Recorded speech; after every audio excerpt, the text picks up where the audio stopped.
Assalamualaikum warahmatullahi wabarakatuh. Perkenalkan, nama saya Livia Sukri, stambuk 150 2019 0006.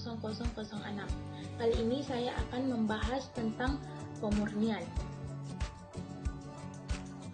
Adapun tahap-tahap pemurnian, di mana diantaranya itu ada kristalisasi, ada penyaringan, dan ada pengeringan.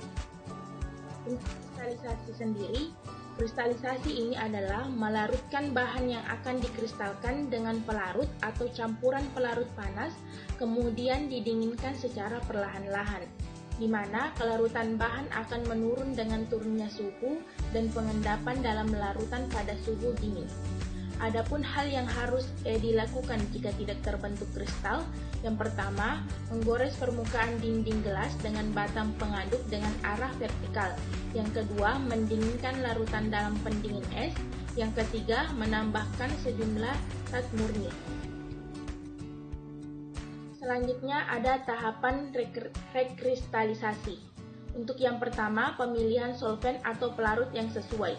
Yang kedua, pelarutan sampel dengan sedikit mungkin pelarut yang mendidih.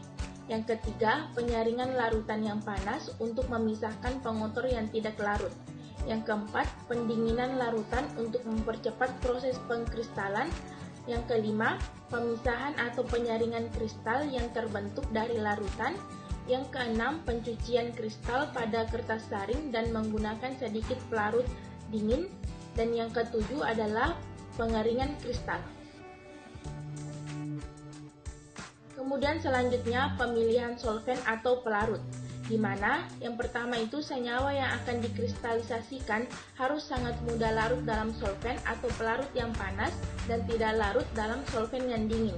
Yang kedua, idealnya pengotor dalam senyawa tidak larut dalam solvent yang panas dan sangat larut dalam solvent yang dingin. Yang ketiga, titik didih solvent sekitar 50 derajat Celcius hingga 120 derajat Celcius. Kemudian yang keempat, titik didih solvent harus lebih rendah daripada titik lebur senyawa yang dikristalkan. Yang kelima, solvent yang tidak bereaksi dengan senyawa.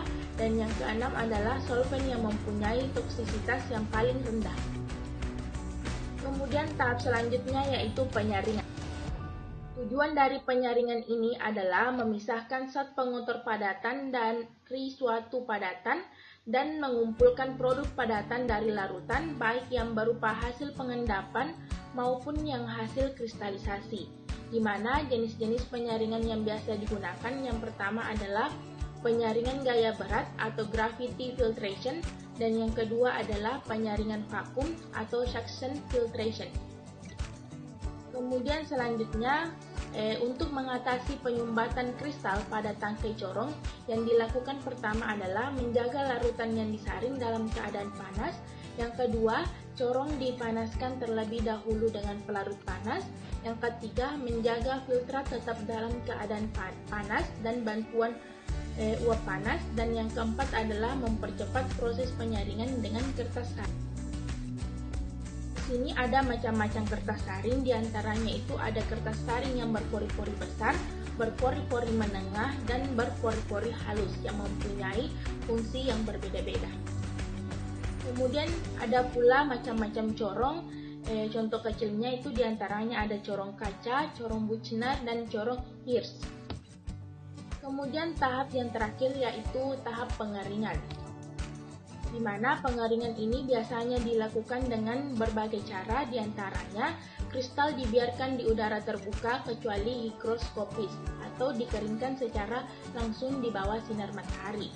Kemudian yang kedua, dikeringkan dalam oven atau kita menggunakan bantuan alat oven, di mana jangan yang mudah tersublimasi, jangan melebihi suhu lebur dan tidak untuk terurai dengan pemanasan. Dan cara pengeringan yang terakhir ini biasanya kita menggunakan deksikator. Sekian penjelasan tentang pemurnian dari saya. Kurang dan lebihnya mohon dimaafkan. Wabillahi taufiq wal hidayah. Wassalamualaikum warahmatullahi wabarakatuh.